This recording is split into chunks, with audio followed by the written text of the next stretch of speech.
Assalamualaikum warahmatullahi wabarakatuh. Nahmadu wa nasta'inu wa na'udzu billahi min shururi anfusina wa min sayyiati a'malina. Man yahdihillahu fala mudilla wa man yudlil fala hadiyalah.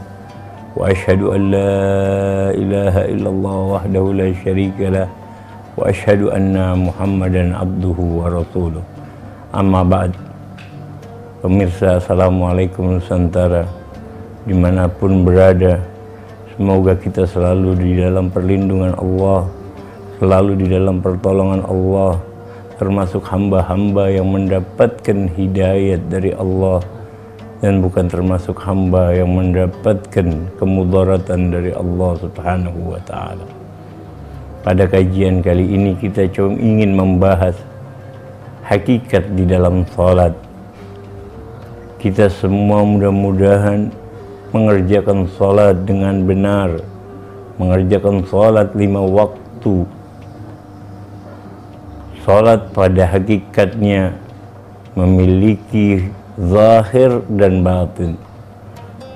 Maksudnya adalah salat di dalam hukum fikih memiliki 17 arkan yang sama-sama sudah kita mengerti. Bagaimana salat kita harus dalam keadaan berdiri ketika kita salat fardu. Bagaimana salat kita harus membaca surat Al-Fatihah dengan baik dan benar berserta tasdidnya. Bagaimana kita harus melakukan ruku, sujud, tasyahud dan sebagainya. Kita tidak akan menjelaskan tentang arkanus salat yang semoga kita semua sudah mengetahui bagaimana kita melaksanakan salat secara zahir, secara hukum fikih dalam arkan salat yang 17. Tapi yang ingin kita perhatikan, karena pada hakikatnya perintah Allah di dalam salat, qum shalah lidzikri, qim shalah lidzikri, maka dirikanlah salat untuk mengingatku. Jadi ketika kita mengerjakan salat betul-betul bertujuan untuk mengingat Allah, betul-betul bertujuan untuk mendekatkan diri kepada Allah, betul-betul untuk berdialog dengan Allah di dalam salat kita. Karena Imam Al-Ghazali di dalam kitab Ihya Ulumuddin menambahkan, selain arkanus salat yang 17 tadi, ada 3 tambahan arkan yang wajib agar salat kita betul-betul mendapatkan predikat salat yang sah menurut hukum fikih dan diterima di sisi Allah, yaitu adalah yang pertama al-khusyu' wa tadabbur fil qira'ah wal khudu'. Kita akan bahas satu persatu. Apakah itu khusyuk? Ketika kita ingin mengerjakan salat, selayaknya kita betul-betul ingin berhadapan di hadapan siapa? Zat yang maha besar. Ketika kita mengucapkan kalimat Allahu Akbar, kita meyakini tiadalah yang lebih besar, tiadalah yang lebih agung, tiadalah yang lebih mulia, tiadalah yang lebih dari segalanya kecuali Allah. Sedangkan kami hanyalah hamba-hambanya yang hina.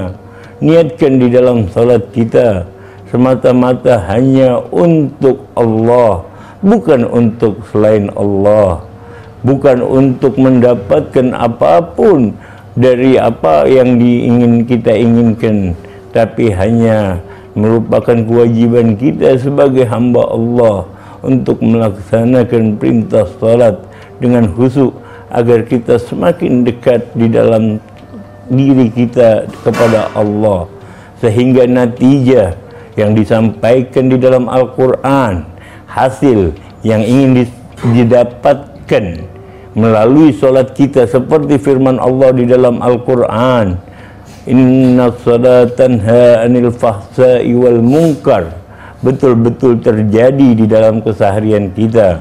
Sesungguhnya salat dapat mencegah perbuatan manusia dari perbuatan keji dan mungkar. Namun ironinya, berapa banyak manusia yang masih mengerjakan salat tapi melaksanakan perbuatan yang keji, melanggar hak-hak manusia lainnya, melukai sahabatnya, mau tidak bertanggung jawab terhadap keluarganya, karena tidak mendapatkan natijah di dalam sholatnya, karena tidak ada khusyuk di dalam sholatnya, memang bukanlah hal yang mudah bagi mereka yang ingin khusyuk di dalam sholatnya. Oleh karena itu Imam Ghazali menyaratkan paling tidak ketika kita mengucapkan takbiratul ihram dan kita berniat di dalam sholat kita, semisal kita ingin sholat subuh, sungguhnya saya sholat subuh semata-mata karena Allah, bukan karena makhluk yang lain, bukan karena manusia yang lain, bukan karena ingin mendapatkan pujian dari manusia yang lain, tapi semata-mata karena Allah. Hadirkan di dalam hati kita bahwa kita sedang berdiri di hadapan Raja yang Maha Agung, bahwa kita sedang tunduk di dalam kekuasaan Sang Pemilik alam semesta, sehingga kita betul-betul mendapatkan kekhusyuan di dalam salat kita. Begitupun salat yang kedua adalah al-khudu', yaitu merendahkan, menghinakan diri, tunduk patuh di hadapan Allah. Ketika kita ruku, di dalam riwayat hadis Nabi Muhammad, yang paling dekat kedudukan seorang hamba dengan Tuhannya Allah adalah ketika mereka sedang dalam keadaan bersujud. Oleh karena itu ketika sujud, betul-betul kita tanamkan di dalam diri kita bahwa kita adalah manusia yang hina, manusia yang awalnya hanyalah merupakan dari sebuah nutfatul qadirah, dari sebuah sperma yang kotor, bahkan kita jijik untuk melihatnya, bahkan baunya pun tidak sedap untuk diciumnya, dan pada akhirnya kita hanyalah merupakan bangkai yang tidak ada seorang pun yang ingin dekat dengannya, yang dimakan oleh binatang-binatang di dalam tanah. Lantas apa yang kita ingin banggakan di dalam diri kita jikalau di pertengahan, dari awal yang hina menuju akhir yang hina, di pertengahan Allah karuniakan kepada kita berupa keutamaan ilmu yang kita miliki, keutamaan harta yang kita dapatkan, keutamaan nasab yang kita miliki, dan keutamaan jabatan. Itu hanyalah bersifat sementara dan bersifat periodik, hanya ada waktu dan akan ada habisnya. Oleh karena itu ketika kita sujud, betul-betullah kita tanamkan di dalam diri kita, kita hanyalah hamba yang tidak akan mampu melaksanakan apapun kecuali hanya karena pertolongan Allah.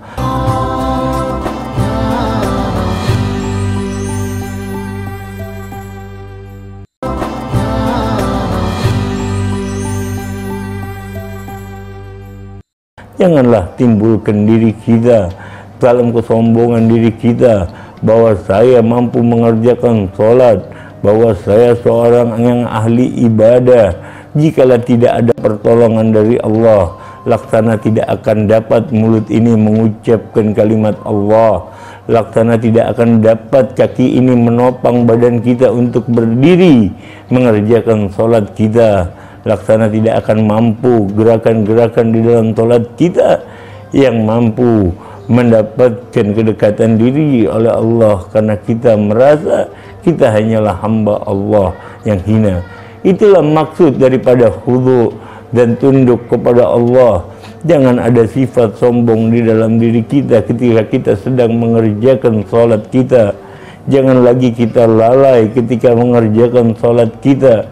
Jangan lagi kita bermuka dua ketika kita berhadapan dengan Allah. Mulut kita berbicara lain, sedangkan hati kita tidak berfokus kepada Allah. Bukankah di dalam doa istiftah kita sering mengucapkan inna salati wa nusuki wa mahyaya wa mamati lillahi rabbil alamin. Sungguhnya salatku, ibadahku, hidup dan matiku semata-mata hanya untuk Allah. Oleh karena itu, jadikan betul-betul diri kita beribadah semata-mata menjadikan kelezatan di dalam salat kita, bukan hanya menjadi tanggung jawab yang amat berat dan kita mendirikan salat dalam keadaan malas, bahkan berani meninggalkan salat. Padahal pertama kali yang akan dihisab oleh Allah kelak di yaumul qiyamah adalah bagaimana salat kita. Bagaimana salat kita? Apabila salat kita tidak baik, maka akan tidak baik hasilnya. Bahkan Imam Hasan Al-Basri pernah berkata, salat yang tidak ada hadir, yang tidak diterima sama Allah, maka hukuman jauh lebih dekat daripada rahmat yang akan diterima olehnya. Berapa banyak kita menyaksikan orang yang rajin salat masih sering menzalimi sesama saudaranya. Orang yang rajin salat tapi masih sering menyakiti saudaranya. Mungkin karena hakikat salat kita tidaklah betul seperti yang diajarkan oleh Nabi Muhammad bin Abdullah sallallahu alaihi wasallam. Jadikan betul-betul salat kita seperti yang diajarkan oleh Nabi Muhammad. Salat adalah qurratu aini fi salat. Nabi Muhammad menjadikan kecintaannya, pandangan matanya yang menunjukkan dirinya ketika di dalam mengerjakan salat. Bahkan Nabi yang telah diampuni dosa yang terlampau dan telah mendapatkan jaminan dari Allah, sampai salat kakinya membengkak dan berkucuran air mata karena ingin selalu berdekatan dengan Allah melalui salatnya. Sudah berapa banyak kita mengerjakan salat dengan hati yang hadir, dengan hati yang betul-betul tunduk di hadapan Allah, tunduk di bawah kekuasaan Allah. Ataukah ketika kita mengucapkan Allahu Akbar, Allah Maha Besar, tapi kita masih merasa diri kita besar, diri kita hebat, diri kita bagus, diri kita memiliki segalanya, padahal kita hanyalah hambanya yang hina, yang tidak memiliki apapun kecuali apa-apa yang telah ditentukan oleh Allah Subhanahu wa ta'ala. Pemirsa, Assalamualaikum Nusantara. Di waktu sepertiga malam bangunkanlah diri kita, karena di tempat-tempat dan waktu seperti itulah kita mampu mengerjakan salat dalam keadaan khusyuk. Latih diri kita, karena ketika salat dalam keadaan sendiri di tengah malam yang gelap gulita, tidak ada lagi harapan kita kepada sesama makhluk. Fokuskan harapan kita hanya kepada Allah Subhanahu wa ta'ala. Makanya disyariatkan oleh Nabi Muhammad bin Abdullah sallallahu alaihi wasallam, salat fardu, difardukan kifayah untuk berjamaah di dalam masjid. Tapi sedangkan salat sunnah, Nabi Muhammad mengajarkan agar kita bisa khusyuk, agar kita terhindar dari segala macam faktor eksternal dan internal yang dapat mengganggu kekhusyukan kita di dalam salat. Maka diperintahkan kita untuk salat di dalam rumah dan di dalam kamar yang amat dalam, sehingga tidak ada satu orang pun yang terlihat. Karena banyak di dalam riwayat mereka yang tertolong berkat salatnya di tengah malam. Rakaatain raka'nahu fi jawfil lail, 2 rakaat yang aku kerjakan di tengah malam, yang betul-betul tulus, ikhlas, semata-mata mengharapkan ridha Allah. Jadikan di dalam salat kita juga tadabbur fi ma'aniha, pahami makna yang kita baca, pahami apa yang kita ucapkan, pahami dengan baik apa yang kita lafadzkan, agar kita dapat mengenal dengan baik apa yang kita kerjakan. Ketika membaca Al-Fatihah, betul-betul tanamkan di dalam diri kita Bismillahirrahmanirrahim, dengan nama Allah yang Maha Pengasih lagi Maha Penyayang. Timbulkan dalam diri kita bahwa tiada yang lebih mengasihi kita, bahwa tiada yang lebih menyayangi kita, bahwa tiada yang dapat membantu kita, bahwa tiada yang dapat menolong kita kecuali hanyalah Allah Subhanahu wa ta'ala.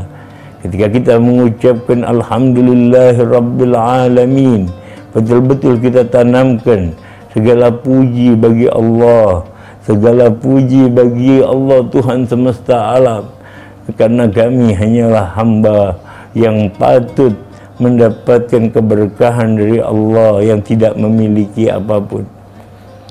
Begitupun gerakan-gerakan sholat kita. Jadikan di dalam gerakan sholat kita betul-betul semata-mata kita fahami maknanya. Ketika berdiri, betul-betul berdiri di hadapan Sang Maha Kuasa. Ketika kita ruku, kita diperintahkan betul-betul tunduk oleh Allah Subhanahu wa Ta'ala. Bahkan Imam Sa'rani di dalam kitab Mizanul Kubra mengatakan, bagi orang yang khusus diperintahkan untuk mempersingkat i'tidal, sedangkan bagi orang yang awam tidaklah masalah untuk memperpanjang i'tidal. Karena kenapa? Karena gerakan ruku adalah gerakan yang jauh lebih mulia ketimbang mereka i'tidal, dan kemudian sujud, gerakan yang jauh lebih mulia ketimbang mereka berdiri setelah mereka melaksanakan dua sujud.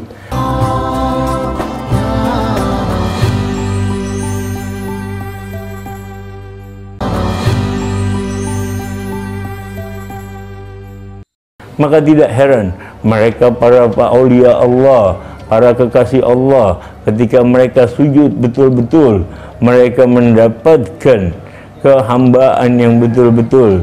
Kita sering menyaksikan, kita sering mendengarkan, kita sering melihat bagaimana ketika rasa cinta dan rasa rindu kepada Allah meliputi hatinya, banyak mereka yang tidak lagi mampu bangun dari sujudnya dan tidak dapat menyempurnakan sholatnya karena kecintaan yang telah didapatkan di dalam sholatnya tersebut.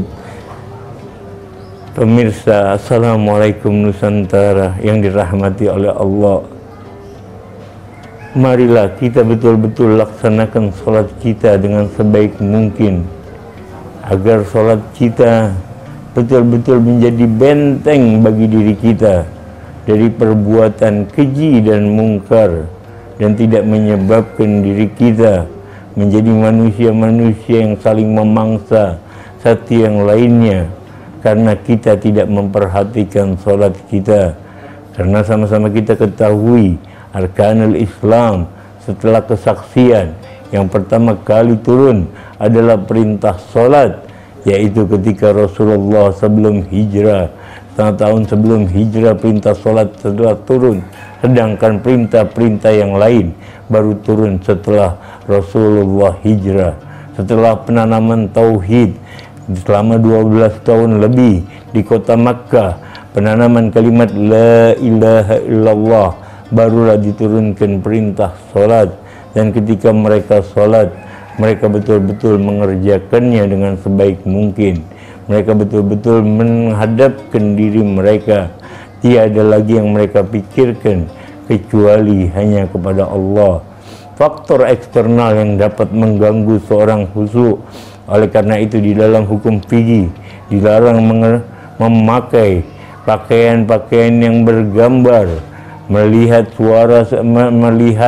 gambar-gambar di dinding yang tidak dapat mengganggu konsentrasi mereka di dalam kekhusyukan mereka, juga mendengar suara-suara yang sangat riuh yang menyebabkan mereka tidak mampu mendapatkan kekhusyukan di dalam sholatnya. Karena kekhusyukan di dalam sholatnya lah yang akan dibalas oleh Allah Subhanahu wa Ta'ala. Kekhusyukan di dalam sholatnya lah, seberapa besar khusyuk mereka di dalam sholat, maka sebesar itu pun balasannya dari Allah Subhanahu wa Ta'ala. Bahkan seorang imam besar, Syekh Umar Mahdar bin Abdurrahman As-Segaf mengatakan, wallahi, kalau seandainya aku meyakini 2 rakaat yang aku kerjakan di tengah malam diterima oleh Allah Subhanahu wa Ta'ala, maka akan aku undang seluruh penduduk kota Tarim agar makan sarit, yaitu gandum yang dicampur dengan daging. Kita sama-sama sering mendengar bagaimana Imam Ali Zainal Abidin As-Sajjad melaksanakan sholat 1000 rakaat tiap malamnya. Jikalau kita hitung dalam hitungan manusia, maka tidaklah akan cukup antara waktu isya sampai subuh untuk mengerjakan sholat selama 1000 rakaat. Tapi mereka yang telah khusyuk, mereka telah keluar dari dimensi waktu dan tempat, mereka telah dipanggil ke hadirat ilahi Rabbi, makanya mereka tidak lagi merasakan apa yang terjadi.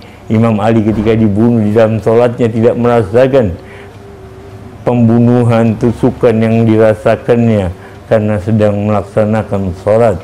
Mereka tidak lagi fokus terhadap apapun di luar itu karena mereka sedang berhadapan dengan Sang Maha Pecinta, yaitu Allah Subhanahu wa Ta'ala.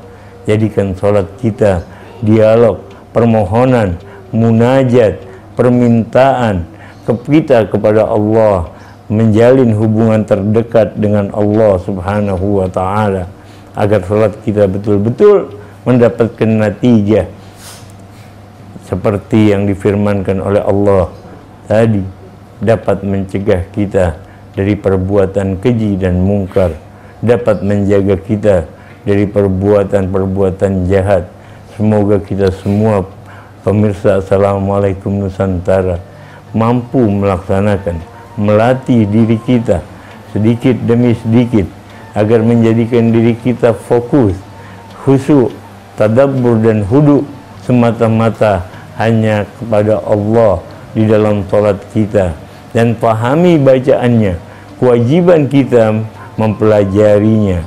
Ajarkan kepada anak kita ketika berumur 7 tahun untuk mengerjakan salat, agar ketika mereka besar mereka sudah tahu apa kewajiban mereka untuk mengerjakan salat. Bahkan Rasulullah memerintahkan wadribuhu lil asr.